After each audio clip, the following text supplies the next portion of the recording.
मेरे पाकिस्तानियों, कल मैं FIA की इन्वेस्टिगेशन साइफर के ऊपर जो हो रही है उसमें मैं कल शिरकत कर रहा हूँ। मिनिस्टर इंटीरियर का राना सनाउल्लाह है, जिसके नीचे FIA है, वो तो पहले ही कह बैठा कि इमरान खान को जेल में डालेंगे हम ये साइफर के ऊपर। तो मुझे नहीं पता, क्योंकि इस वक्त कोई कानून तो है नहीं, जंगल का कानून है, कोई पूछने वाला नहीं है। फिर प्रेशर इतना ज्यादा है कि वो एक केस से अगर जज उनको बेल भी देता है वो फिर पकड़ लेते हैं। कानून तो है ही नहीं, तो कभी भी कुछ हो सकता है। इसलिए मैं पहले आपको आगाह कर दूं, क्योंकि मीडिया सारा कंट्रोल्ड है, कि कौम उन सारे सहाफियों की तरफ देख रही है, मीडिया हाउसेस की तरफ देख रही है, जिन्होंने हमारे दौर में तो पूरी जिहाद की थी आज़ादी सहाफत, और इतनी सी बात होती थी, गालियां भी हमें पड़ रही होती थी, और हमें कह रहे थे कि हम मीडिया के ऊपर कोई बड़ी सख्ती कर रहे हैं।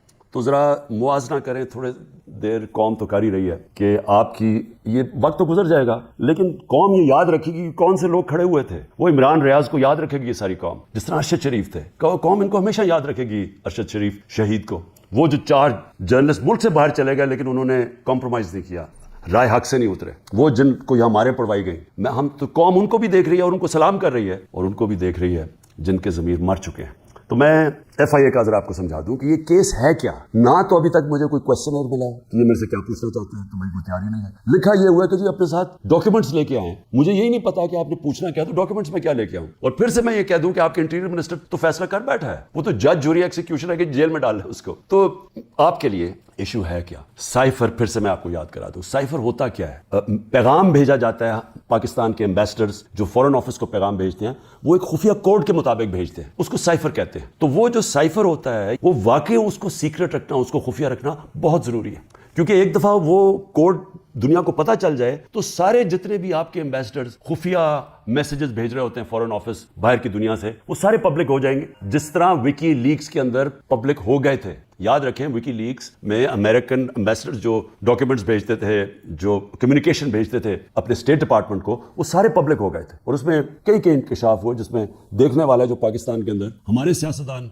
वो क्या बातें कर रहे थे एम्बेसडर से, वो भी देखने वाले हैं कि कितने दोगले थे। और उन्होंने, मैं ये अल्लाह का शुक्र है, मैं ये कहता हूं, उन्होंने कहा कि एक आदमी है जो हमारे से बात करता है, वो पब्लिक से करता है। बाकी उन्होंने कहा बाकी जितने पॉलिटिशियन हैं वो हमें कुछ कहते हैं, पब्लिक में जाके कुछ कहते हैं बाहर। तो वो साइफर को सीक्रेट रखना बड़ा अहम है। तो क्या इमरान खान ने वो जो साइफर जो कोड थी उसको पब्लिक किया? अब ये आप समझ जाएं कि जो साइफर आता है फॉरेन ऑफिस के अंदर, वो कभी किसी के पास नहीं जाता, वो सिर्फ फॉरेन ऑफिस में रहता है, वो चोरी नहीं हो सकता, वो फॉरेन ऑफिस में पड़ा होता है। जो हमारे पास आता है, और जिसमें prime minister, president, army chief, ISI का चीफ, और फिर एक जाता है कैबिनेट सेक्रेटरी के पास, ये याद रखें कि ये वो साइफर नहीं जाता। ये साइफर का जो मफहूम होता है वो अपने लफ्जों में लिख के हमारे पास पहुंचता है। वो कभी, वो ना चोरी हुआ है, ना वो और कोई देख सकता है, ना प्राइम मिनिस्टर, हम कोई नहीं देख सकते, क्योंकि ये साइबर सिक्योरिटी का कानून है।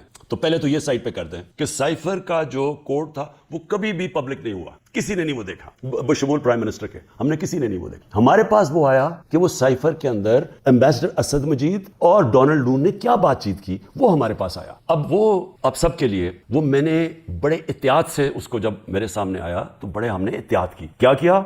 हमने सबसे पहले उसको फैसला किया आपस में कि हम ये पब्लिक नहीं, अभी इसके ऊपर बात नहीं करेंगे, क्योंकि OIC की कॉन्फ्रेंस थी पाकिस्तान में 22 और 23 मार्च को, तो साइफर आ चुका था 6 मार्च का। हमने उस कॉन्फ्रेंस की वजह से हम चुप करके बैठे रहे, क्योंकि बाहर से मिनिस्टर आ रहे हैं और शोर में जाता है इसका, तो हमने कहा मुल्क को नुकसान पहुंचेगा।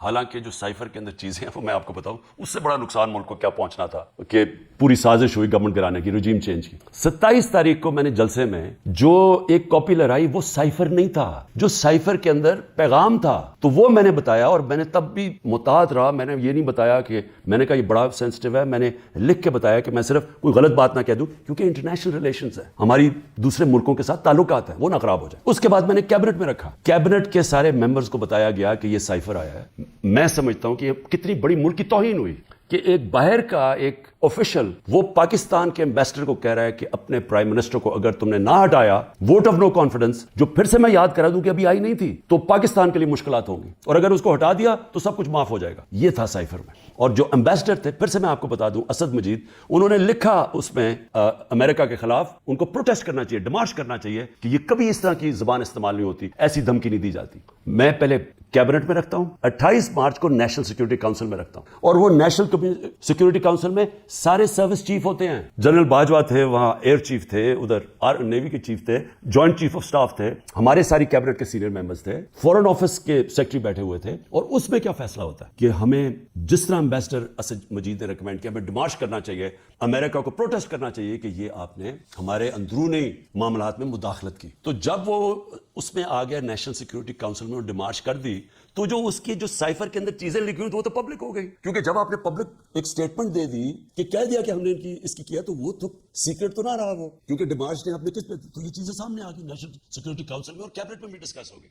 اس کے بعد پارلیمنٹ کے اندر ہم نے ان کیمرہ سارے اپوزیشن لیڈرز کو بلایا کہ آپ کو پتا ہونا چاہیے کہ کس طرح کی پاکستان میں توہین ہوئی. سارے اپوزیشن لیڈرز نے منع کر دیا جانے کا, کیونکہ یہ سارے حصہ تھے اس سازش کے. میں کوشش کر رہا ہوں کہ سارے ملک کو بتاؤ کہ قوم کی کتنی توہین ہوئی ہے, یہ منع کر دیتے ہیں. پھر پارلیمنٹ سے جو اسپیکر ہوتے ہیں وہ چیف جسٹس آف پاکستان کو بھیجتے ہیں, اور میں بھی انہیں کہتا ہوں کہ اس کے اوپر انکوائری کریں, پتہ تو چلے کہ یہ ہوا کیا, کتنی بڑی سازش ہوئی ہے کہ سٹی گورنمنٹ کے اوپر, الیکٹڈ پرائم منسٹر کے اوپر دھمکی ملتی ہے, اور پھر اس کے گورنمنٹ گرانے کی پوری تیاریاں شروع ہو جاتی ہیں, لوگ بھاگنا شروع ہو جاتے ہیں, الائز چلے جاتے ہیں. اور یہ پیغام کس کو تھا؟ مجھے تو پتا تھا پیغام کس کو ہے, جنرل باجوہ کے لیے پیغام دیا گیا تھا, کیونکہ اسی کے پاس پاور تھی نا گورنمنٹ گرانے کی, باقی تو کوئی پرائم منسٹر کو نہیں ہٹا سکتا تھا. تو اس کے بعد جب یہ, اور پھر کیبنٹ کے اندر ہم نے اس کو ڈی کلاسیفائی بھی کر دیا. تو مجھے ابھی تک یہ نہیں سمجھ آ رہی کہ ایف آئی اے چاہتی کیا ہے, کہ جب سائفر تو سیف, جس طرح ثناء اللہ نے کہا وہ فورن آفس میں پڑھا, اس کا تو کسی کو پتہ ہی نہیں ہے جو سائفر کی کوڈ ہے. ہمارے پاس جو جس کو پیرافریز کہتے ہیں انگریزی میں لفظ, ہمارے پاس جو آتا ہے وہ تو اس کا مفہوم آیا تھا, اور وہ جا کے نیشنل سیکورٹی کاؤنسل اور کیبنٹ پہ جب رکھا اور بعد میں ڈی کلاسیفائی بھی کر دیا, تو وہ تو پھر ایک سیکرٹ ڈاکیومنٹ نہیں رہا. اب اصل چیز پہ آ جائیں کہ کیا کسی ملک میں کوئی تصور کر سکتا ہے کہ کسی ملک سے, امریکہ کا کوئی بھی جس طرح آفیشل, وہ جا کے اس کے امبیسڈر کو کہے کہ اپنے پرائم منسٹر کو گرا دو, نہیں تو ہم تمہیں یہ کر دیں گے. جب امریکہ نے رجیم چینج کیا پہلے, تو جو خود ہی ان کے سی آئی اے کے اور MI6 کے جو پیپرز ڈی کلاسیفائی ہوئے ہیں, ان میں کیا چیز نکلی؟ مصدق کی گورنمنٹ گرائی گئی, رجیم چینج کیا گیا 1950 کی دہائی میں, تو وہ تو کوئی سائفر نہیں بھیجا وہاں, وہ تو کوئی امبیسڈر سے پیغام نہیں بھیجا. اپوزیشن کے ساتھ مل کے, میڈیا کے ساتھ, میڈیا پہ پیسہ چلا, پہلے اس کو برا بھلا کہا گیا, اور پھر ان کے آرمی چیف کے ذریعے اس کی گورنمنٹ گرا دی. اور پھر دوسری 70 کی دہائی میں چلی کے اندر پریزیڈنٹ ایلیندا کو گرایا گیا, اور وہ بھی کوئی کسی نے سائفر نہیں بھیجا, انہوں نے ان کے آرمی چیف کے ذریعے اس کی گورنمنٹ گرا دی, کو کر دیا.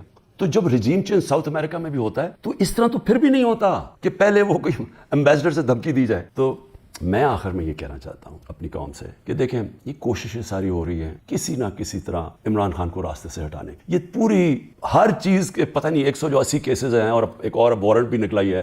میں کھڑا ہوں, جیل کے لیے بھی تیار ہوں, لیکن قوم کو میں یہ بتا دوں کہ میں انشاءاللہ ہر کیس کا ثابت کروں گا اسی ملک میں بیٹھ کے کہ ہر کیس انہوں نے جعلی بنایا, بوگس بنایا, اور ہر کیس جب عدالت میں جائے گا, جب سنا جائے گا, کوئی جج بھی سزا نہیں دے سکتا پورا کیس سن کے. اور اس کا مقصد کسی نہ کسی طرح یہ چوروں کا ٹولہ جو 30 سال سے ملک کو لوٹ رہا ہے, کسی نہ کسی طرح اس کو پھر اوپر بٹھا دے. یہ ہے ساری کے پاکستان زندہ باد.